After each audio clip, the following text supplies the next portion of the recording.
Welcome back to the Seaboard Central, everyone, in part 3 and following this former Allagash boxcar around the layout.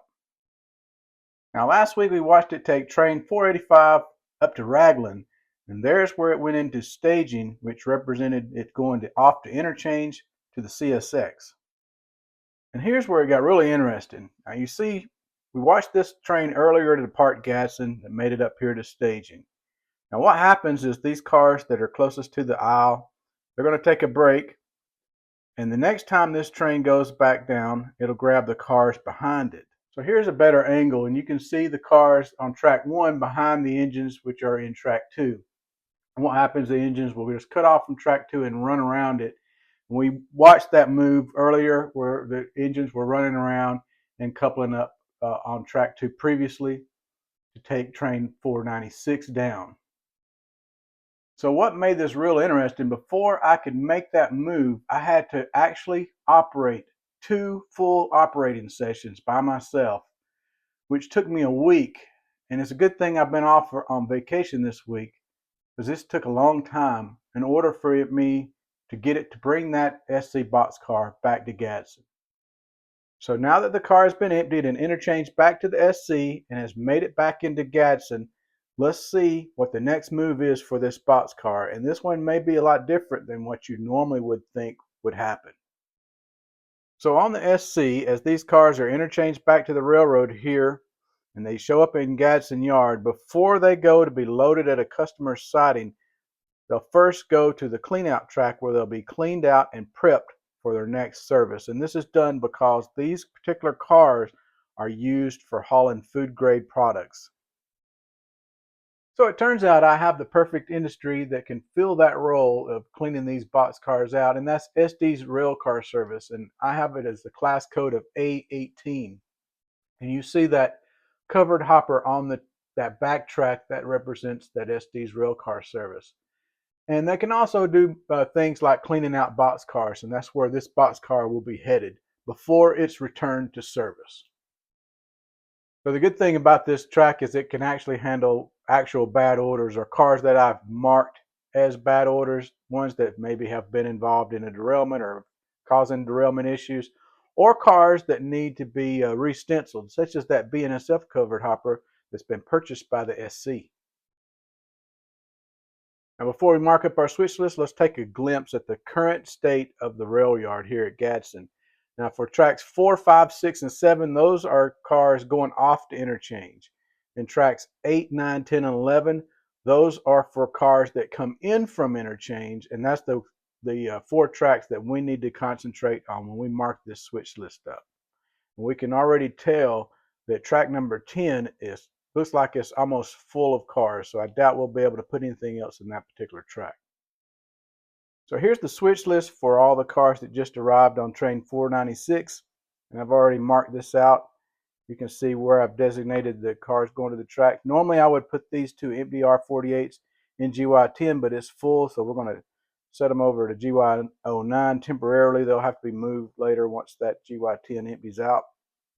Here's 4 loads of corn going to GY11. The Carrollton traffic goes to GY08. The local traffic for the Goodyear tire plant, that goes into GY09. GY09 is for local cars. Here's 4 more loads of corn going to GY11. If you watched the entire video the last time you'll notice right at the very end this NAHX car derailed going into Raglan. I marked that up as a bad order. We'll stick that into GY09. We'll see what's going on with that car, see if we can't remedy that situation. And here's 2 more loads of corn going to Carrollton, going to GY08. And then finally, our SC boxcar here is class code is the A18, and it's also going to GY09. So I actually made a cut here, right here at this location, and I'm coming out with this tank car and going straight to GY09. So I'll bust up this part of the lower half of the track first, and then I'll go back and get the rest.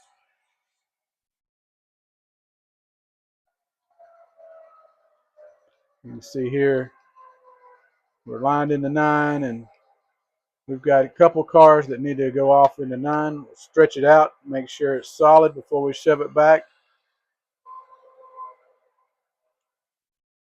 We got everything.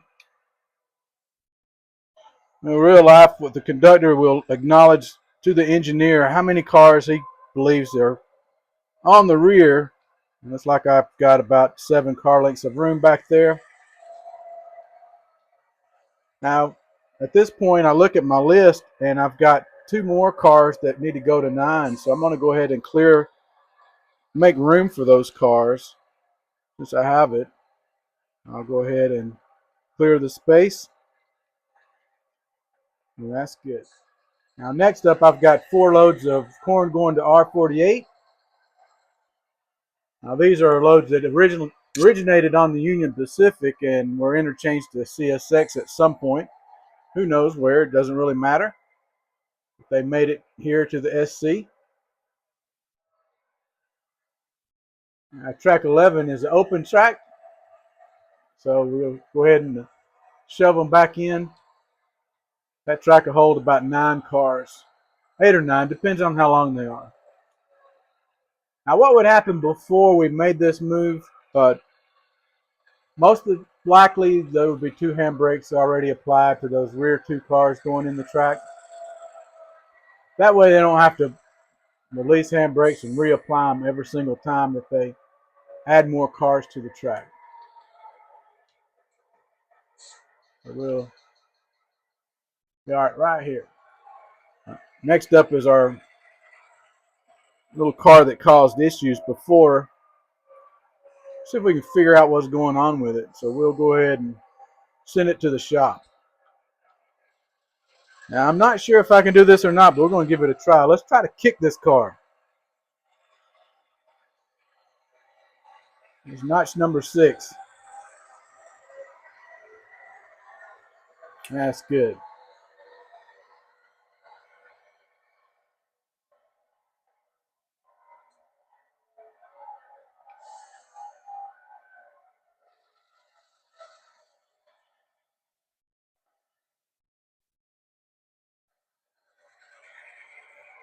All right, back out. We've got 2 more loads of corn. These are headed to Carrollton.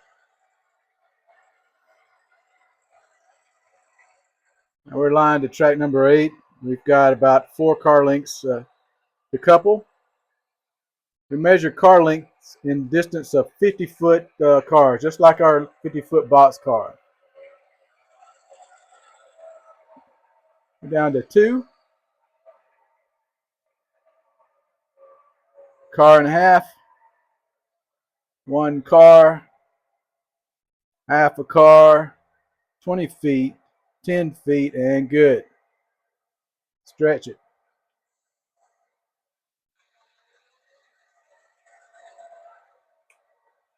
Good coupling. Here's where we get 3-step protection because the cars are in the clear. All right, last move we'll make for today's video will be sticking this car in GY09 in. Next week we'll do our October monthly layout update video. Show all the changes that's taken place on the Seaboard Central since the last one.